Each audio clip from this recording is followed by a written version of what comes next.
Hello नमस्कार मित्रांनो, जिल्हा न्यायालय भरती रिलेटेड ऑथेंटिक अपडेट्स पाहण्यासाठी मित्रांनो आत्ताच आपल्या चॅनलला सबस्क्राइब करून घ्या। तर बघा मित्रांनो, तुमच्या सर्वांसाठी आनंदाची बातमी आहे मित्रांनो, तुम्ही पाहू शकता न्यायालयामध्ये पुन्हा मोठी मेगा भरती होणार आहे मित्रांनो। तर बघा कोण कोण या भरतीमध्ये अर्ज करू शकतो, संपूर्ण माहिती मित्रांनो आजच्या व्हिडिओमध्ये तुमच्यासोबत शेअर करणार आहे। तर न्यायालयामध्ये पुन्हा मोठी मेगा भरती, तर नक्की सविस्तर बातमी काय आहे याच्याविषयी मित्रांनो सर्व माहिती तुमच्यासोबत शेअर करतो। त्यापूर्वी मित्रांनो, तुम्ही जर चॅनलवरती नवीन असाल तर व्हिडिओला लाईक करायला विसरू नका, चॅनलला सबस्क्राइब करून घ्या आणि हा व्हिडिओ तुमच्या सर्व मित्रमैत्रिणींसोबत शेअर करा।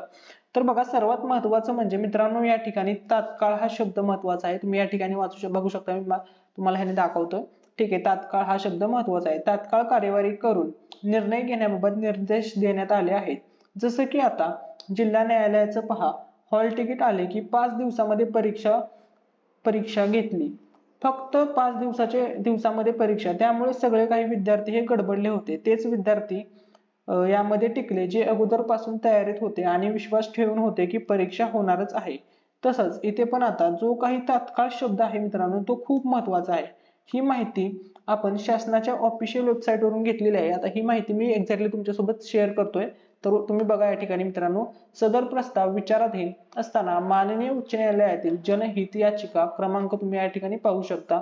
दिनांक बघा 20/12/2023 रोजीच्या आदेशान्वये न्यायिक अधिकाऱ्यांची नवीन पदे निर्माण करण्याच्या सदर प्रस्तावावर तात्काळ कार्यवाही करून निर्णय घेण्याबाबत निर्देश देण्यात आले। तात्काळ शब्द महत्त्वाचा आहे मित्रांनो, तो तुम्ही नोट करून ठेवा। त्यामुळे जी काही प्रोसेस आहे मित्रांनो, ती खूप फास्ट होणार आहे।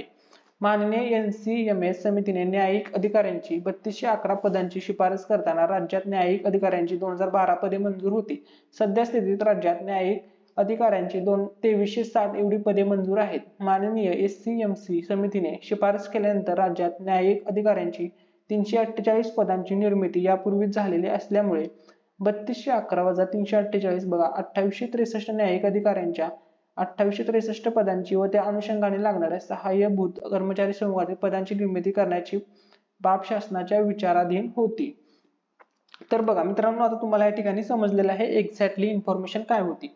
तर बघा मित्रांनो, तुम्हाला जर आता डॉक्युमेंट विषयी किंवा कोण कोण या भरतीमध्ये अर्ज करू शकतो याबाबत जर तुम्हाला माहिती पाहायची असेल तर मित्रांनो, तुम्ही कमेंट करून येस मेसेज करा कमेंट करून, जेणेकरून मी नेक्स्ट व्हिडिओ बनवेन आणि त्यामध्ये जो काही विषय आहे मित्रांनो तुमच्यासोबत डिटेलमध्ये एक्सप्लेन करेन, सर्व गोष्टी एकदम क्लिअर करेन। जर मित्रांनो तुम्ही इंटरेस्टेड असाल तर कमेंटमध्ये येस हा शब्द टाईप करायला विसरू नका मित्रांनो। आणि ही जी न्यायालयामध्ये मोठी मेगा भरती होणार आहे याविषयीची अपडेट होती आणि ही ऑफिशियल अपडेट आहे मित्रांनो। ही अपडेट आपण मित्रांनो शासनाच्या ऑफिशियल वेबसाईट वरून घेतलेली आहे, त्यामुळे हा फोटो किंवा ही माहिती कोठूनही घेतलेली नाही हे समजून घ्या। व्हिडिओ आवडला असेल व्हिडिओला लाईक करा, काही डाऊट असेल कमेंटमध्ये विचारा आणि हा व्हिडिओ तुमच्या सर्व मित्रमैत्रिणींसोबत शेअर करा।